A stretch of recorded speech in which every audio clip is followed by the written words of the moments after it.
Hello, Podwalkers, and welcome to another episode of Goblin Lore. This episode is going to be one of our Goblin Games episodes, so we're going to do something slightly different from our typical flagship episodes, and take a look at a ranked list that I've made, and sort of just do a little bit of a fun look at some of the elements of lore here. So, we have discussed briefly in the past what the Goblin Games would look like, and this is going to be one of the show formats for them, is Magic the Gathering Ranked. So this is just a set of my opinions, and, you know, if there are other cast members or guests that come onto these shows, for all of us, these are simply opinions, not by any means a firm, hard and fast, you know, canon-backed ranking or anything like that. This is not a judgment. This is simply our thoughts on something. So with this episode, I wanted to take a look at a list of Planeswalkers that I think have the most unique skill sets in the multiverse, in Magic lore. Especially since we're in the middle of the War of the Spark right now in terms of Magic's story, and the card set is currently situated right there in Ravnica with a bunch of Planeswalkers. I figured, let's keep up the fun, let's keep talking about Planeswalkers, and specifically, let's talk about ones that have odd or sort of tangential skill sets that don't get a lot of buzz for that. So, before we leap into the rankings, I just want to remind everybody that this show is brought to you by Hipsters of the Coast. Hipsters of the Coast is a website full of Magic the Gathering content for Spikes, for Vorthos, for Johnnies, Timmies, Tommies, Jennies, Jacks, and Jills of all sorts. So go to hipstersofthecoast.com, check it out. You can find my writing there as well in the Vorthos sections, but there's great stuff if you're a competitive player as well, and you'll really, really enjoy it. So let's get into Magic the Gathering Ranked Unique Planeswalkers Edition. I'm going to start off with my number 6 unique Planeswalker, and that is Taysir of Rabaya. So Taysir, for those who don't know, is a bit of a throwback. He's an old school Planeswalker. He's one of the old walkers, one of the pre-revisionist Planeswalkers, in fact. And he's one of very few Planeswalkers who ever fully mastered all 5 colors of Magic. But that's not really what makes him unique. What makes him unique is the fact that he's from the plane of Rabaya. And if you know anything about Mark Rosewater's Rabaya scale, you know that that's a plane that we're not ever going back to. We did talk about it in an earlier episode as well. But Taysir mastered all 5 colors of Magic specifically because he was shattered into multiple selves across the 1001 refractions of the plane of Rabaya.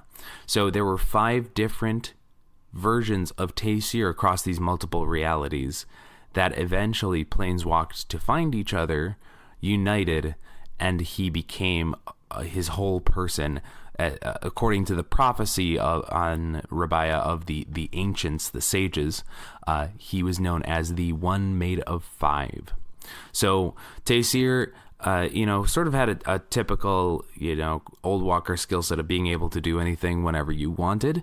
But this origin story, I think, makes him really unique. And the fact that he was one of very few Planeswalkers to master all 5 colors makes him that much more interesting and unique as well. He had a long and interesting life. He did die in the invasion as part of the Nine Titans, Urza's attack on Phyrexia. And Urza was one of the other Planeswalkers who had mastered 5 colors of mana, but he's not on this list because he, didn't have anything crazy unique about his origin story. He just got exploded in a big ol' artifact. So, with that, we have Taysir of Rabaya at number 6 for the most unique Planeswalkers of all time. Number 5, we're going to another of the 9 Titans and another Old Walker. And we're going to talk a bit about Commodore Guff. So Commodore Guff is a bit controversial in Magic Vorthos communities because he's sort of just seen as kind of silly and ridiculous. Guff was an old planeswalker that lived in a hidden library on Dominaria, and his skill set we don't know a ton about because he's sort of a member of the ensemble group of the 9 Titans. But we do know that he was a big aficionado of books, that he was very interested in stories, and specifically that he held books that contained the destiny of the multiverse in his library, in his possession. So Guff, the big moment that he has is at the end, or sort of the early end of Apocalypse, the Apocalypse novel. He's told every other major planeswalker that no, the end of the story is already written. The Phyrexians will win. That's how the book goes, because he had somebody literally write a book for the history of Dominaria, and that magically would determine the end of the apocalypse. And so he was told by them to go erase the end of the book. And so there's this very meta moment that has to do, that it sort of jokingly, tongue-in-cheek, talks about Wizard's story, Magic story at that point in time. And I think it's a very funny section, but even more so, I really like the idea of a planeswalker who, through literature, is able to shape the entire fabric of reality and destiny. And I really think that's great. There's this ethos of determinism, but then by erasing the last chapter of the book, he gives everyone a chance to write their own destinies on Dominaria. And I think that's very, very cool. So Guff erases that last chapter, gives everyone a fighting chance, and then eventually is swarmed over by Yawgmoth's death cloud as he entered the plane of Dominaria. So Commodore Guff, silly as he might be, has a really interesting skill set to me, and so he makes our list at number 5. Number 4 is one of the newest planeswalkers that we've ever seen, and we still don't know that much about her. It's the Wanderer, who we were introduced to in the War of the Spark. We don't know where the Wanderer's home plane is. We weren't sure for quite some time what the Wanderer's skill set was. But the Wanderer is sort of this... she has an aesthetic that's very similar to old Japanese Yojimbo samurai. Long... sort of conical hat, flat brim conical hat, sort of a sari style, like a kimono almost, sort of dress, and then this whip sword that she wields as well. And you don't see her face, but she also has a whip sword that she wields against her opponents. And what we found out about her skill set in the War of the Spark, as she and a bunch of the other planeswalkers are out on the Ravnican Gateway Plaza fighting the army of Eternals back, is that she has the ability to turn kinetic energy into magic. And in fact, that's where she draws all of her magic from. So when they discover that the Eternals, after the Elder spell is cast and the Eternals have the ability to harvest Planeswalker sparks, the Planeswalkers are all trying to not get touched by these Eternals so that they can't get a grasp on them. They can't, use that grasp to harvest their spark and then, die. The Wanderer, therefore, though, can't really get hit by an opponent and convert their energy back into a magical swing. And so she asks Gideon at one point to hit her as hard as he can. And so Gideon hauls back, punches her in the face, and that sends her into an attack frenzy where she just swings through just blue Lazotep after blue Lazotep and cuts down, swaths of Eternals. So it's a really interesting skill set that we haven't seen anyone use yet, and I'm really interested to see the Wanderer in future stories and what she is able to do with these unique powers. The Wanderer is also up here because we just don't know that much about her, and so that's pretty unique that there's a Planeswalker, a confirmed Planeswalker character that we know the skill set for, that we have now seen at least sort of tangentially in a main story that we know nothing about. So that's unique in and of itself too. So the Wanderer comes in at number 4 on our unique Planeswalkers list. Number 3 is another Planeswalker that we see involved in the War of the Spark, and unfortunately, he's one of the few that doesn't make it out, and that is Dack Fayden. So Dack Fayden is a blue-red Planeswalker who hails from the plane of Fiora, which was the setting for the Conspiracy blocks. Dack is known, possibly self-proclaimed, as the greatest thief in the multiverse, and specifically his magic skill set centers around something called psychometry. So this is an ability to absorb knowledge from objects by touch. So that means that he's able to track objects by touching them and seeing who else in the past has used them. He is able to sort of soak up facsimiles of magical spells or enchantments that are in artifacts or attached to objects, and just generally he's very good at being stealthy and sneaky and using his variety of learned and stolen spells to keep himself hidden and away. So Dack Fayden is a typical rogue character. He's very charming. He's very sort of like the he's kind of the Han Solo of the multiverse in the sense that he's the thief with the heart of gold, but he uses his skills, his sort of obtained found spells to great effect in the War of the Spark and in many other places where he will just pull out a little cantrip and use it to trip up his enemies, and is willing to save the innocent people as well. So he's a really interesting character with an interesting backstory, but I think what really makes that well-rounded is sort of this very versatile skill set that comes from a very unique source in the fact that he has no innate magic of his own. It's all about him stealing magic from other places. So Dack Fayden, may he rest in peace, comes in on our list at number 3.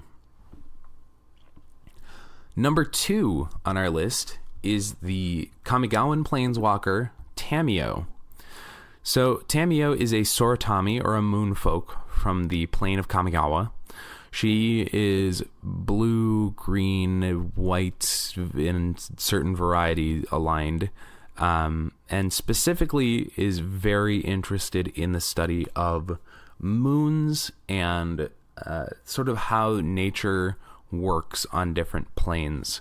But very, very specifically, what she studies as she walks the planes and researches different cultures and different realities is the stories and the truth of these different planes, hidden secrets that she records on magical scrolls and then accesses them to use as spells. So she will take and record down the history of a place, and that will become a spell for her to use in her arsenal. Now, what's really interesting about that, in my mind, is that she has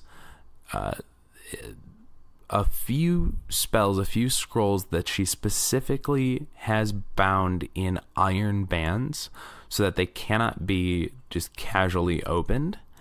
They are really earth-shaking, world-shattering spells that could change the course of humanity, or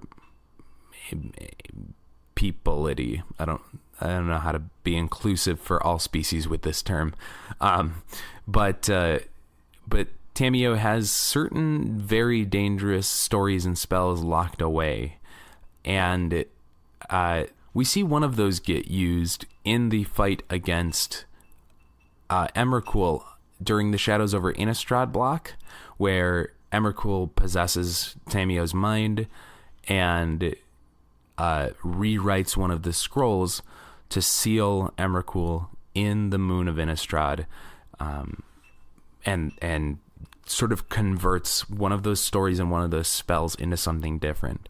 So I think this says something about me, honestly, in this list, that I have two characters whose magic is centered around stories and writing and sort of the magic of lore and destiny and all that. Whereas Guff was mostly focused on the future and destiny, though Tamiyo is focused on recording the past, and I think that's an interesting difference there. I also am not sure that Guff casts spells through his stories, that wasn't necessarily the medium that he used. He just had magical stories at his availability, whereas Tamiyo uses these scrolls specifically to cast her spells. So Tamiyo comes in at our list at number 2 for the most unique Planeswalker skill sets in Magic history. Number 1, finally, we reach our last Planeswalker, the Planeswalker that I think has the most interesting or unique skill set, at least. And we've talked a little bit about destiny and the future and fate. And who could be more unique and more interesting than Aminatou, who is, it seems, 7? She's very young. She's a young child, and she's a young human planeswalker. We're not sure where she's from. We're not sure exactly what happened to spark her, except that she, quote, foresaw it would spark one day, and I decided I didn't want to wait for that. So she has had the ability to see the future for a long time, and when she sparked, she found the ability to then shape destiny and shape other people's destinies and sort of turn the tides of fate. And this is a really powerful... Oh, she's 8 years old, sorry. This is a really powerful and compelling skill set. She also expresses her magic. The medium of casting her fate-shifting magic is through these intangible, ghostly death's head moths. So when one of her moths lands on a person, that is her nudging their fate in whatever direction she chooses. So she sort of has immense amounts of wisdom despite being so young. She's so calm and has a really reserved demeanor, but she is constantly shifting her own destiny, constantly changing things with that, and sort of can just pluck at the strands of the future at whim, and that's really fascinating to me. Now, she came to us in the Commander 2018 set, so that's how we know of her. But we don't have any idea where she came from yet. We don't know where she might end up in story. Hopefully it'll be soon. Hopefully it'll be interesting. But, this is one of the most unique Planeswalker skill sets, one of the most unique Planeswalker backstories, and I think so many people would be excited to see Aminatou in a main storyline because of all of that. So to run this back down here for our episode of Magic the Gathering Ranked Unique Planeswalker Skillset Edition, we have number 6, Taysir of Rabaya, number 5, Commodore Guff, number 4, The Wanderer, number 3, Dak Faden, Greatest Thief in the Multiverse, number 2, Tamio, and number 1, Aminatu, the Fate Shifter. So let me know if you agree, if you disagree. Please, send a message to the cast at Goblin Lore Pod on Twitter, or you can email us at goblinlorepodcast@gmail.com. Would be very interested to hear who you think has the most unique or interesting skill set among Planeswalkers in the multiverse in all of Magic history. There are some that we didn't put on the list that maybe just missed. And so I would be very, very interested to hear who you think is most deserving of that title. But for now, we are going to sign off and say goodbye for now. May you planeswalk safely and responsibly, and we'll catch you again next week.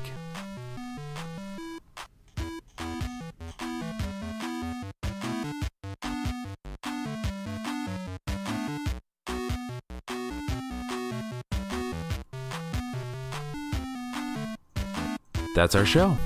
You can find the podcast at Goblin Lore Pod on Twitter, or email any questions, comments, or concerns to goblinlorepodcast@gmail.com.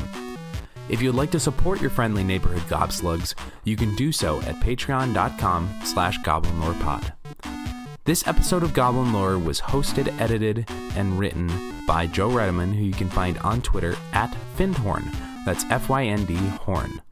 Goblin Lore's cast also includes Hobbs Q, who you can find on Twitter at Hobbs Q, and Alex Newman, who you can find on Twitter at Alexander New M.